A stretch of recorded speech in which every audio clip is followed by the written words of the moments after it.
We talk about why we do what we do. The hours are crazy, the lifestyle's crazy, but Ryan's case is why we do what we do. The day was Sunday, February 15, 2015, and I was doing a community service event with my church, the Church of Hope. Later that day, after the volunteer work, I met a friend at the Wing House for dinner, and he showed up on a motorcycle, and I was excited. I took it for a spin. Somebody pulled out in front of me, and my body was thrown a city block. He enjoyed being on his motorcycle, was doing what he had done many times before, didn't ever think about it, and there he was. He'd been in a severe motorcycle accident, came in as what we call a trauma alert, which is the highest level of trauma activation. The whole team shows up. And his wife came in soon after we had received him to the trauma bay.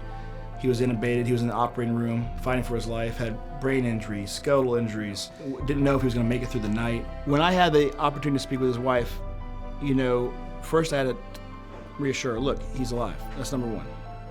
Here's what's happened, here's what we're doing. A lot of folks knew about the leg injury, and they said, are you gonna be able to save the leg? And I said, I don't even know if we're gonna be able to save his life. I had this peace that God was going to heal my husband, and he was going to heal him through the hands of these excellent doctors. I went into this job to be there for those people at that time. So that's what I've been preparing for my whole life. That's what we've been preparing for our whole lives as surgeons. And that's what this team has been preparing for since day one when the trauma center opened. He was in the hospital for 39 days. We didn't know if he was going to live from one day to the next. We didn't know. Ryan's lungs were failing, and that was the big problem, even with his other injuries. Basically, the respiratory therapists were like, we don't know what else to do. So Dr. Fair comes around and he's like, okay, I know what I'm gonna do. And I remember word for word, he said, I was holding my newborn baby in one hand and reading how to save Ryan's lungs in the other hand.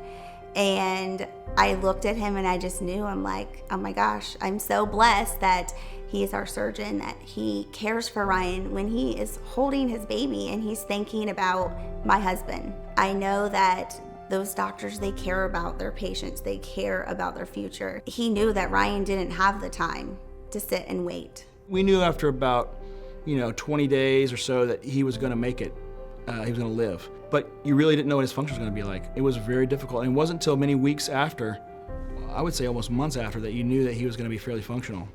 And that's a credit to Ryan. And that's what makes Ryan's story so inspirational, is Ryan and his family.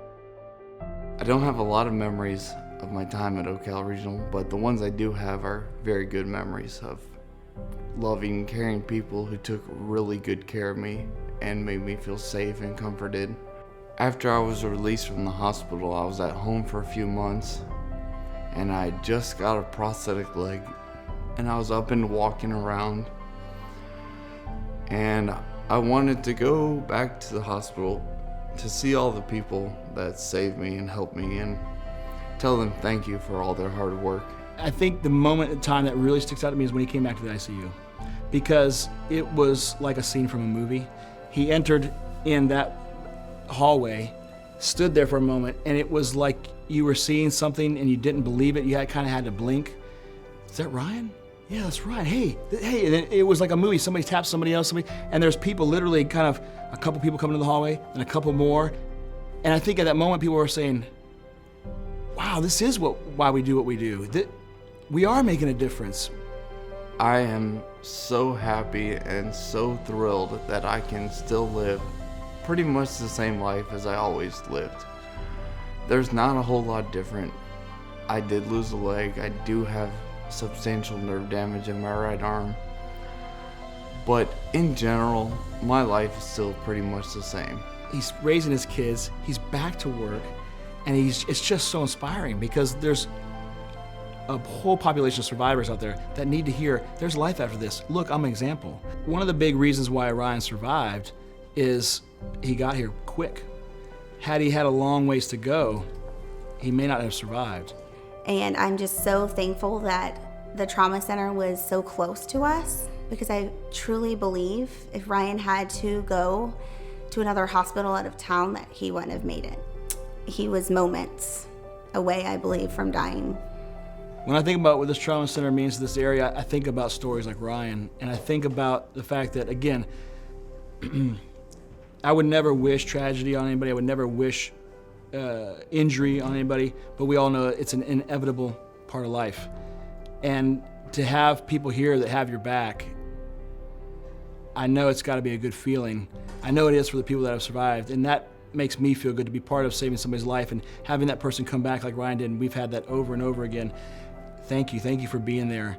Thank you for being ready to be the people that are there when all hell breaks loose. When the tragedy strikes, it's nice to know there's somebody that's going to be there.